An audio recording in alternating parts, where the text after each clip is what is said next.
made him hungry for them. He wished he didn't recall the many times he'd spent devouring her mouth. But there was something different about her shapely body in that navy A-line skirt and pretty blue blouse. Was it his imagination, or did her hips really appear curvier and her breasts slightly larger than what he remembered? Regardless of whether his memory was playing tricks on him or not, Keisha Ashford looked good. He shifted in his seat again, thinking some things didn't change, even his desire for a woman who couldn't stand him.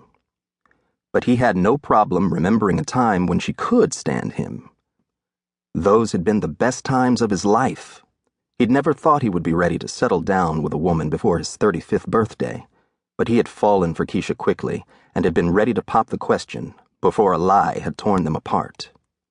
He released a deep sigh as his gaze continued to soak her in, every single detail, especially those legs, which could wrap so firmly around a man's waist. "Canyon, are you still there?" He blinked upon remembering he still had Stern on the phone. "Yes, I'm here, but I have to go. Keisha just walked out and I need to follow her." "Be careful, bro. It's been a long time since a Westmoreland was put in jail. I'm sure you remember those days." He drew in a deep breath. How could he forget? There was only one Westmoreland with a jail record. As a teen, his baby brother Brisbane, known around Denver as Badass Bane, had gotten into enough trouble for all of them. Now Bane was serving his country as a kicking-the-enemy-ass Navy SEAL. "It won't get that far, Stern. I'm no threat to Keisha. I just want to talk to her." "You weren't a threat to her before, but that didn't stop her from almost slapping a restraining order on you. Look, Canyon, it's your business, but I know, Stern. You don't want me to do anything to bring shame on the family." Keisha and the woman had parted ways, and Keisha was now walking alone toward her car.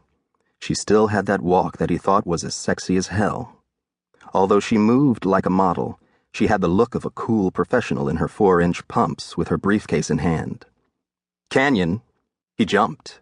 "Look, Stern, I'll call you later." Without giving his brother a chance to say anything else, Canyon clicked off the phone. He watched as Keisha sized up her surroundings before opening her car and getting inside. Although she had glanced in his direction, she hadn't seen him. He was parked behind a couple of cars. He gave her time to start her car and pull out of her parking spot.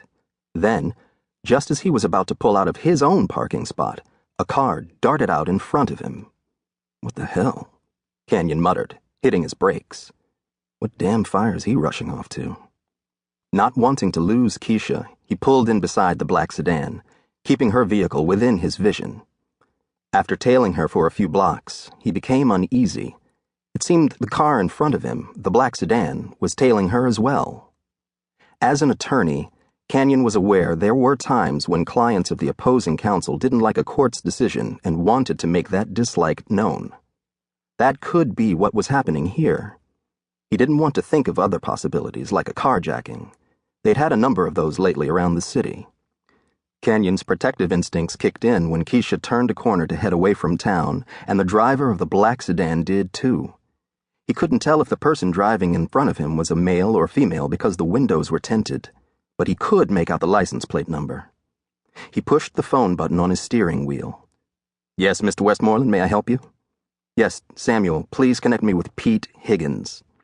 Pete was best friends with his cousin Derringer and was a deputy with Denver's police department. "Please hold on for the connection." It didn't take long for Pete to come on the line. "Deputy Higgins." "Pete, this is Canyon. Need you to check out a license plate number." "Why?" Although Canyon knew Pete had every right to ask that question, he couldn't keep his irritation from escalating. "A woman is being followed."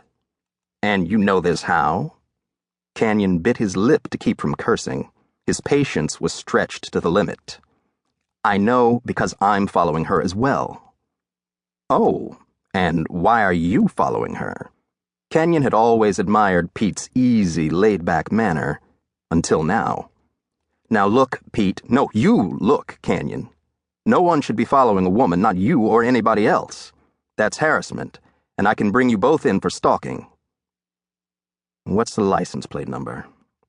A mad-as-hell Canyon rattled off the number while wondering why Keisha hadn't noticed she was being followed by... To keep listening to this audiobook, I've left you a link in the description so you can do it, at no cost thanks to Audible's 30-day free trial.